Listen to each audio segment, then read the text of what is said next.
Monsieur le président, monsieur le ministre, mes chers collègues, un tiers des paysans français gagnent 350 euros par mois. C'est 350, oui, euros par mois. C'est la moitié de l'allocation du droit d'asile. C'est un tiers du RSA. Plus grave encore, la profession est endeuillée par un suicide par jour. Au rythme des dernières décennies, avec 15 000 disparitions d'actifs agricoles par an, dans 20 ans seulement, les champs français seront totalement silencieux.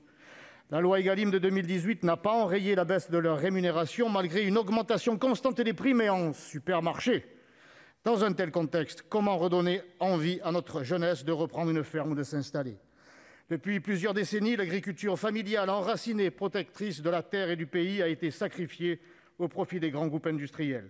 Notre responsabilité nous incombe donc de protéger ceux qui nous nourrissent.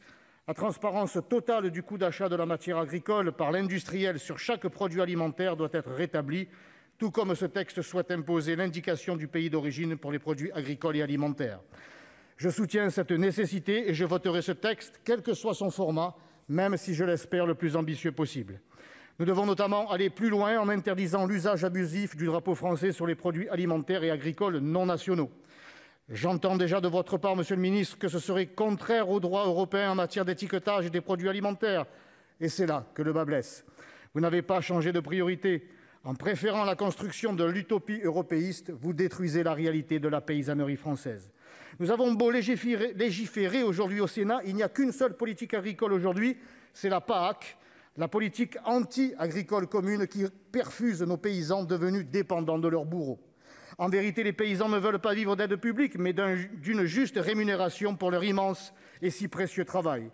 Nos agriculteurs, nos paysans, soucieux de la qualité de leur production et donc de la qualité de ce que nous mangeons, ne peuvent être mis en concurrence avec des produits issus des méga-élevages néerlandais, allemands ou polonais. Nos paysans font le maximum pour être à la pointe des normes environnementales et sanitaires. La concurrence qui leur est imposée est déloyale.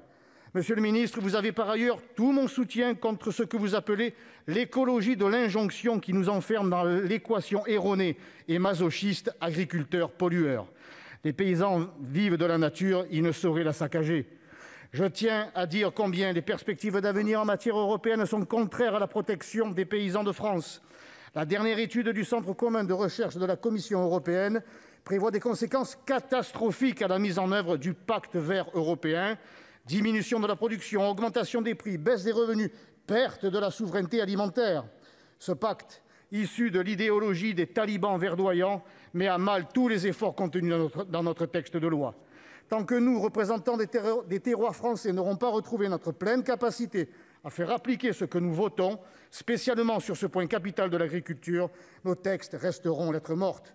N'oublions jamais, mes chers collègues, qu'il ne saurait y avoir de pays sans paysans, et que de l'avenir de la paysannerie française dépend l'avenir de la France. Merci, cher collègue.